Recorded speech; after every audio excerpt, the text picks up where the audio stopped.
আসসালামু আলাইকুম সকল খামারি ভাই ও বোনদের। আমি আসছি অনেকদিন পরে খামারটা রানিং করব। এটা কন্ট্রোল সেট করছিলাম আমি, গরমে একটা বেশ করতে পারছি, এরপরে আর করতে পারি নাই। এখন হচ্ছে কন্ট্রাক্ট ফার্মিং করব কোম্পানির সাথে। দেখেন, আপনাদের কাছে আমি একটা জিনিস জানতে চাইছি যে এই যে 6 বাউন্ডারিটা, এটা কি টিনের ভালো হয় শীতকালে না বোর্ডের ভালো হয়? সবাই আমাকে একটু কমেন্ট করে জানাবেন, কারণ আমি একটু কনফিউজে আছি। আমি চাচ্ছিলাম যে কোনটাতে আমার টাকা একটু সাশ্রয় হবে, এর জন্য আমি টিন নিব না বোর্ড নিব, একটু কনফিউজে আছি। এই যে বোর্ডিং সাজাই নাই, আমার 18 তারিখে বাচ্চা আসবে, দুইটা করছি, এই একটা, এটা হবে না 1 ফিট, এর জন্য এটা বাদ দিয়ে দিছি।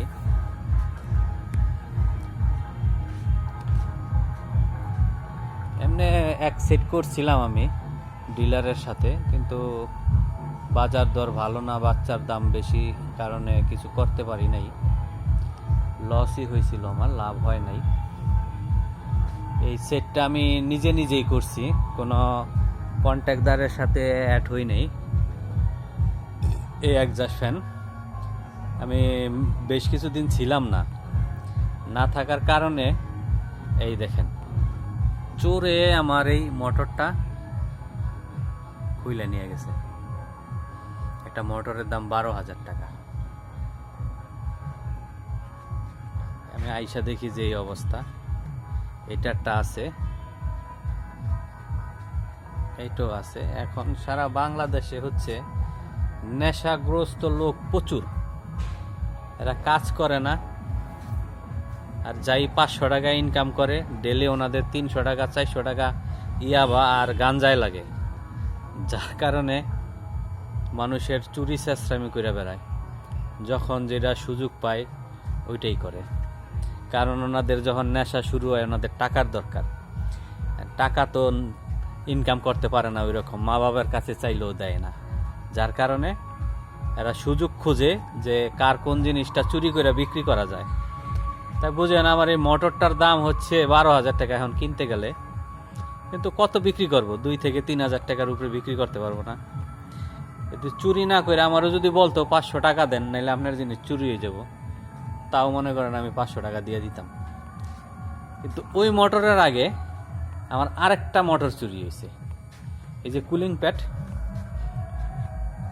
এই কুলিং প্যাডের এই যে ঠিক এইখানে লগা পানির মোটর বসাইছিলাম কুলিং প্যাডটা ভিজানোর জন্য। এই যে দেখেন, এই যে নেট আমি যেই তারটা পরে বাঁধিছি, এই নেট কাইটা আমার এই মোটরটা নিয়ে গেছে। এখন বুঝেন যে একটা খামারি করে আর কয় টাকাই লাভ হয়, আর এরা যদি এরকম ভাবে চুরি করে তাহলে তো এই ব্যবসা করাও সম্ভব না। চোরের জন্য ব্যবসা ছেড়ে দিতে হবে, ডিলারদের জন্য ইনকাম করা যায় না, সব কিছুর দাম বেশি রাখে, বিক্রি করতে গেলে রেট পাওয়া যায় না, খামারিরা লসই হয়, 90% খামারি লস। তো এরপরে যদি আবার চোরেরা এরকম উৎপাত করে, এরপরে একজন খামারি কিভাবে ব্যবসা করব, টিকা থাকবো কিভাবে বলেন আপনারা? এলা আমি সিলিংয়ে পি ফর্ম লাগাইছি, এটাকে পি ফর্ম বলে।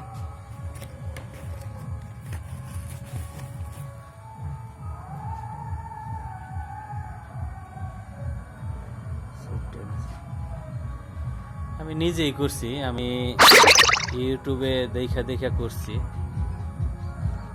গরমের সময় একটা রেজাল্ট করছিলাম, মোটামুটি হয়েছিল, কিন্তু আমার হইলো আইবি রোগে আক্রান্ত হয়েছিল মুরগি, যার কারণে 700 মুরগি মারা গেছে, আমার 1,00,000 1.5 লাখ টাকার লস হয়েছে। এর জন্য এখন আমি কোম্পানির সাথে কন্ট্রাক্ট ফার্ম করার জন্য আগ্রহী, আর এবং ওনাদের সাথে কন্ট্যাক্ট হয়েছে, আমি ওনাদের সাথে যোগ হয়েছি 18 তারিখে মঙ্গলবার আমার বাচ্চা আসবে। বাচ্চা আসলে আপনাদের আপডেট দিব, কোম্পানি কিভাবে কোন রুলে ওরা মুরগি পালতে বলে সেটা অবশ্যই আপনাদের জানাবো।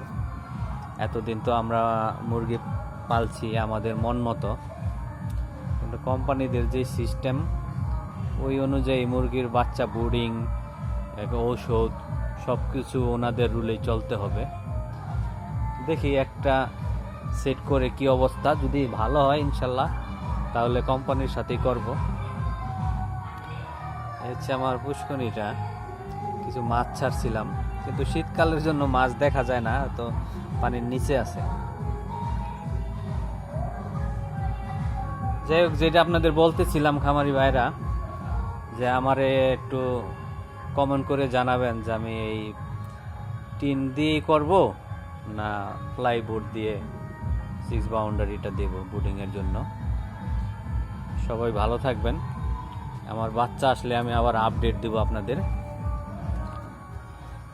অনেকে অনেক কিছু বলে কন্ট্রোল সেটে এত ওজন আছে অত ওজন আছে, আসলে আমি ওরকম ওজন আনতে পারি নাই আমার ভুলের কারণে। দেখি এখন তো শীতকাল, কতটুকু ওজন আনতে পারি আপনাদের জানাবো। আমি নিজেই কিনছি এগুলি, আমি নিজেই ফিটিং করছি, সব কিছু আমি নিজেই করছি। শুধু ঘর বানানোর জন্য মিস্ত্রি নিয়েছিলাম, ফ্যান লাগাইছি আমি, সিলিং করছি আমি, এগুলো আমি করছি। সেক্ষেত্রে আমার অনেক টাকা সাশ্রয়ী হয়েছে। একজন কন্ট্রাক্টর দিয়ে কাজ করাইলে দেখা গেছে ওনার 50,000 টাকা মজুরি লাগতো, সেটা লাগে নাই। তারপরে কন্ট্রোল বোর্ড আমি কিনি নাই, আমি নিজেই লাগাইছি, আপনাদেরকে দেখাই।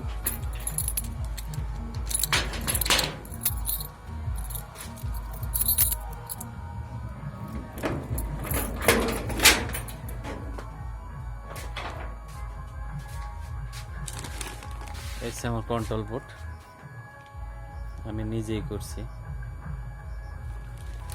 বেশি কিছু অবশ্য লাগে না, অল্প কিছুই হলে হয়ে যায়। কিনতে গেলে আপনার 15 থেকে 20,000 টাকা নেয়। এটা আমার বানাইতে 5,000 টাকা খরচ হয়েছে, সব মিলাইয়া 8-9 হাজার টাকা খরচ হয়েছে এটা বানাইতে। জেনারেটর আছে আমার, এই চেঞ্জ ওভার। যাই হোক, আপনারা আমার জন্য দোয়া করবেন, দেখি কতটুকু কি রেজাল্ট করতে পারি। আমি আপনাদের সাথে অবশ্যই শেয়ার করব। আমার ফেসটা একটু ফলো দিয়ে রাখবেন। আমার জায়গাটা অনেক সুন্দর, যে আসে উনি পছন্দ করে বাগানের ভিতরে। এই হচ্ছে আমার সেটটা, এই হচ্ছে পুষ্করিণীর মাছ ছাড়ছি খাওয়ার জন্য। এটা আগে একটা ঘর ছিল, এখন পুরানো হয়ে গেছে। সবাই ভালো থাকবেন, আল্লাহ হাফেজ। আমার জন্য দোয়া করবেন।